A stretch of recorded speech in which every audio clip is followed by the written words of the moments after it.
Hey y'all, welcome back. This week we will be discussing The Misadventures of Awkward Black Girl by Issa Rae. I love Issa. Me too. Now me and Issa could be friends. Me and Issa definitely be friends. She's super funny. Yo, and you know, I used to watch her before Insecure became a show on YouTube. She had this YouTube channel called Awkward Black Girl. Mm-hmm. I used to love that shit. Even though I wasn't awkward, I really got off on the fact that she was so awkward and she embraced it.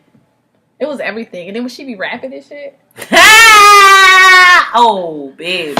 I love when she rap. She be funny. She be real funny. So anyways, we encourage y'all to go out and get this book. You can get it anywhere. Sure. You can do audio book. Her voice is actually really good. You know how I am about voices, but you could deal with Issa voice. I like Issa. Issa's dope. So my first point is about Issa's relationship with her parents.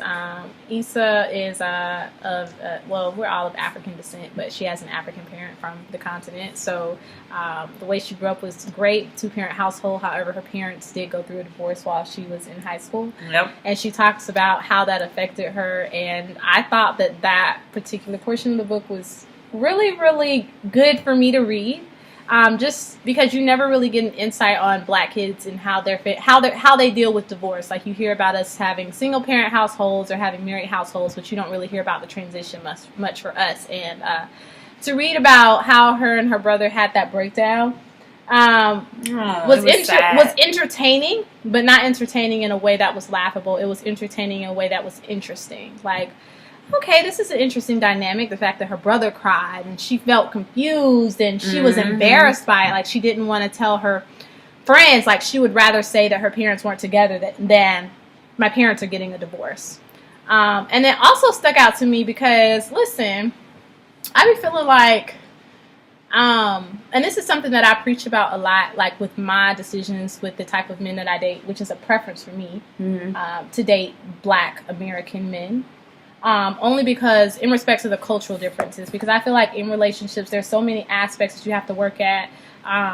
Just with dating, like you grew up in two different households, it's two different people trying to become one. It's difficult, and I always felt like if I added a cultural component into that would be way too much. Like I could date you and it could be fun and all that kind of stuff, but as far as to live life and to hold and all that kind of stuff, we gotta mingle. I need there to be more similarities for cultural. So when they told them about the divorce, they cited it was because of cultural differences. Yeah.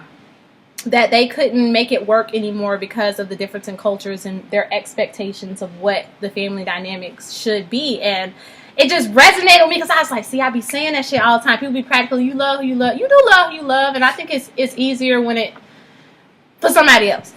But her dad is from Senegal, and there they don't usually they practice polygamy. So that alone, any culture where you practice, I don't want to be a part of polygamous relationships. For a woman like me, where quality time is the most important, I could never go for something like that because you spending time with another woman. My thing is this. I would never voluntarily go for it, but I'm one of those kind of people out of sight, out of mind. That shit better not never. I better not even ever think. So if you doing that shit, you better be doing that shit so motherfucking good that it don't cross my mind. And if she ever run across me in public, she better not even bat her eye. She better be like, oh, sis, your shoe is cute, and walk off. Like, I don't want no parts of that. Because you would be so upset, you would be going to jail. Yeah, I'd be upset. Exactly. Who wouldn't? I'd be so upset. So that was just, for me, that was one of the major things, just her family dynamics and the fact that she grew up in what seems like a respectable way, but even in respectable ways, sometimes it just doesn't work out. And then where does that leave the children? And then they were high school age. I think they had just celebrated like their 20th or 30th anniversary or something like that. So it was very difficult for her and her brother to grasp. But, she made it through. And in the end, she was devastated when she found out her dad was dating another woman. But she eventually grew to a point where she could accept that and still have respect and love for her dad and honor her mom at the same time. So I thought that was great. Because I think you need more of that. Once it's over, there doesn't have to be like hostility. So, yeah, that's true. Your point. So, as I was telling Jillian earlier, one of the things that stuck out to me for Issa book is that she's true to herself. So, I love, and I think that's why the world loves her.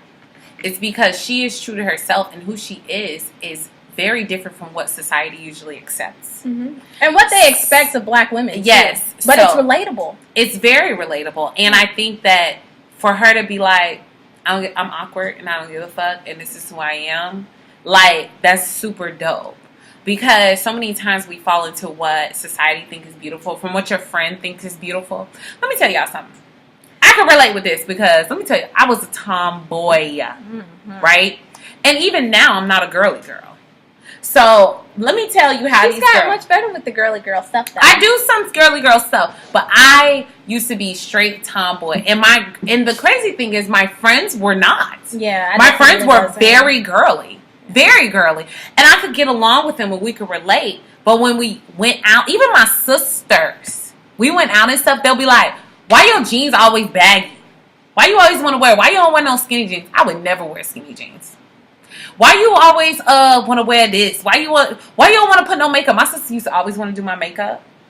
I used to wear straight back cornrows. I used to get my hair done like that. That's how tomboyish I was. I used to do them. My sister used to do them too. I used to straight up be like, give me some straight backs. And I'm good. I'm ready to go. Let's go.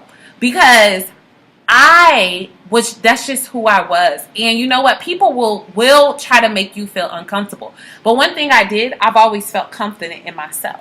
Mm-hmm. So I never let people push me into who I wanted to be until I was ready. And you have to be a very strong person to do that. And I want to talk about something. I want to talk about hair. Because in her journey, she talks about her hair. And because her hair was a big goddamn topic. And listen, in Insecure, them natural hairstyles banged, babe. Baby. And natural hairstyles were simple and cute, and they banged. But imagine being a little kid, because she talks about her hair was something of beauty when she was in elementary school. And how she used to love her hair. This is why it's so important when I see these pictures of natural. I follow representation of these little girls, and the little girls having their hair the same as their mom, and both of them natural, and how they're telling each other they're beautiful. It's so important because she talked about in elementary school how the kids at her school used to think her hair was so cool. Because, in elementary, they're like, why my hair don't stand up? Right. Their hair fall out. Why my hair don't do that? Your hair is so cool. Your hair is this, your hair is that. And she used to love it. She was proud of it because it was different because she went to a Caucasian school. Mm-hmm. It was different, and she loved being different in a positive way, and everyone thought her hair was so cool. But then when you got to middle school, it ain't cool no more. It ain't cool no more, sis. It's ugly. You look like a boy. What?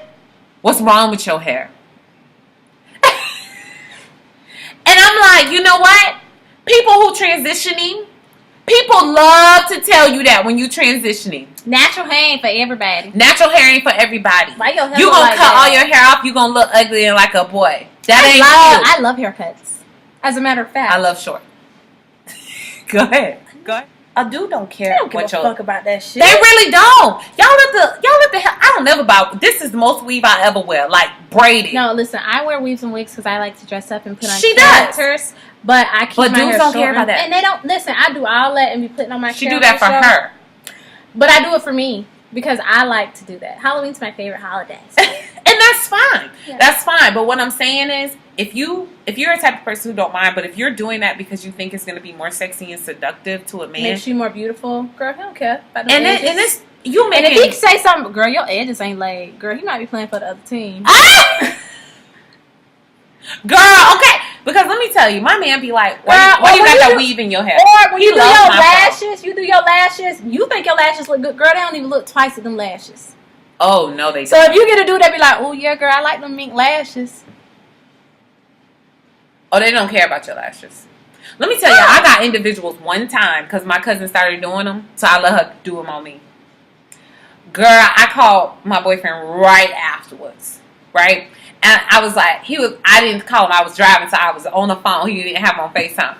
I was like, babe, I just finished. He was like, how was it? I was like, it took so long and it hurted and I didn't like it.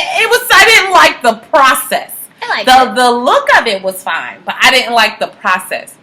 He bust out laughing. He talking about, I already knew you was gonna let somebody try it, and you did a good job, Jazz. Shout out to Jazz, enhanced by Jazz. Jazz, you can do my lashes. But he said, I already knew. He was like, I don't even know why you went there and played yourself, because you don't do stuff like that. And he talking about, let me tell you something. Look at how cute I am. Oh, that was real cute. And let me tell you something.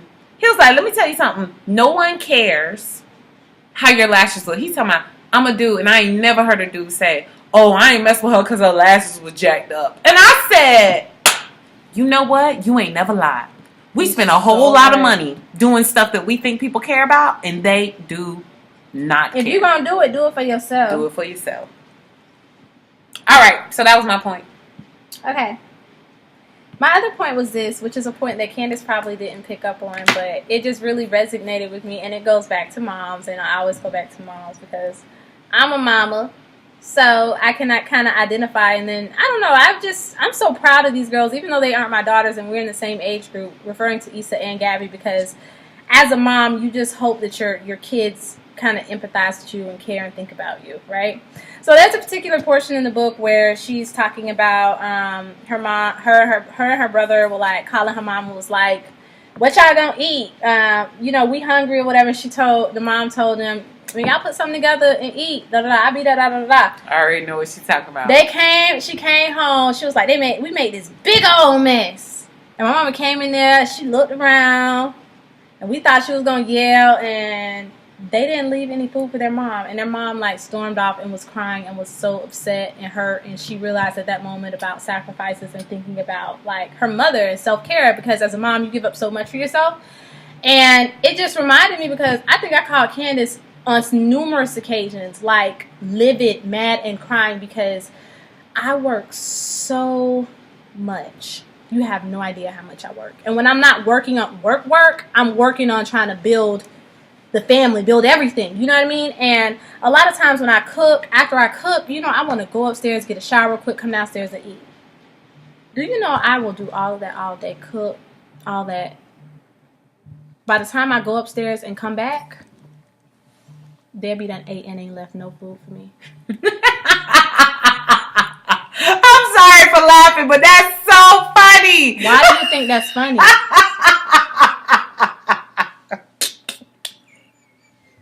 No, that shit is fucking hurtful, dog. Like, hey, let me tell y'all why that's so funny. Because she do call me, talk about this, and I'll be like, Jillian, why you ain't make your plate before you went upstairs? I mean, that's what I do now, but my thing is this, my nigga, for you kids and you dudes, if I'm working and I'm doing all of this and I cook for you, the least you can do, did mama eat?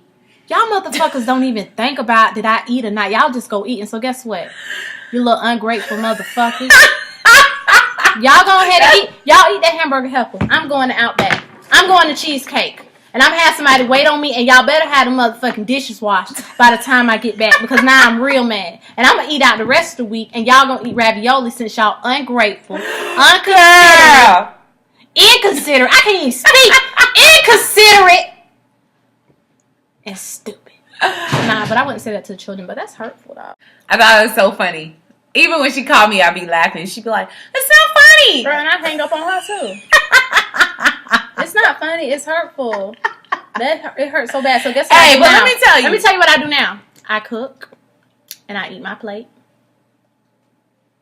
and then y'all can get what's left over. And if I'm real hungry and it's only a little bit of food left over, I ain't even gonna think about whether y'all want seconds or none of that. I'm gonna eat to my fill, and then y'all get what's left over. Good for you. And I put the snacks in my car. Oh, baby, I can't feel bad because she be doing trifling stuff. Cooking one steak just for her. Because cooking crabs just for her. If I'm going to cook for the whole household. I cook for the whole household, and guess what the whole household do to me? They eat it all and don't care if I eat. So guess what? Okay. Y'all, and you know what? It's in those times I do that. I make a meal for the whole house, and then y'all eat all the food. Okay. Watch me steam up these crab legs and these scrimps. And I'm going to eat them in y'all face with butter and garlic dripping down. Yes. And don't ask for none. Because you ain't asked me if I wanted none of that food that I cooked for the whole family to eat. That's so funny. That's so funny. So it hurt. I felt it in here. So. Let me tell you my last Issa, mama, I'm proud of you. All right, girl.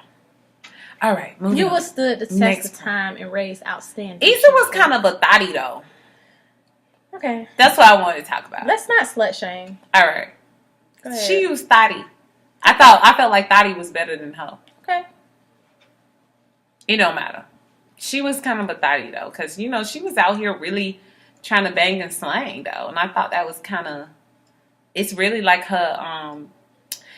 So for me, I felt like, dang, her awkward black girl and insecure is really her life, though. It really is. It's like truly her life. So when you read the book, you like, dang. That's her life. This girl wrote this out of her life, seriously. That's her life. Which was kind of funny because I don't necessarily relate characters that I see on TV to that's how they really are. I only did because I watched her YouTube series prior to her show. Oh, and I didn't. Yeah. So when I read the book, I was like, girl, is this the show or is this your life? That's her. She was out here trying to get it. And if that's what she want to do, girl, if that's your prerogative, you do what you need to do. Hey, shout out to Issa. She talked about her struggle with her weight, which I thought was an interesting point. Why? Because she was talking about how if she got that six pack, she ain't wearing no clothes. And girl, that's how I really felt about my breast implants. So in case y'all didn't know, I want breast implants, but I'm not gonna do it because we'll talk about it another day. But I used to tell people, girl, if I get these titties, I'm coming to all family functions. Nipples hard. I'm gonna be that creepy auntie that just. That is creepy. How you doing, baby? Oh, baby, put these titties on you. All right, you gonna get you a cousin that's gonna be like, okay. Yeah, especially that watch your kids, because these cousins, uncles. Issa was a great book. We enjoyed it, Issa. I enjoyed it thoroughly. I did. Super I'm dope. looking forward to this seasons of Insecure. Oh, me too. And I'm real ready. I'm happy for you, girl. Issa. We should have tried out to be on the show. We should have. You know they do like a little two best friends sitting in a video. They did? Yeah, so they have like you and your best friend. Y'all send in a video. I don't know how long the video is, like 5 minutes, 3 minutes, whatever, about why you want to be on the show. And then she picks someone and they come and be on the show, fly them to Hollywood, all that. We're going to be on the show next season. Next season!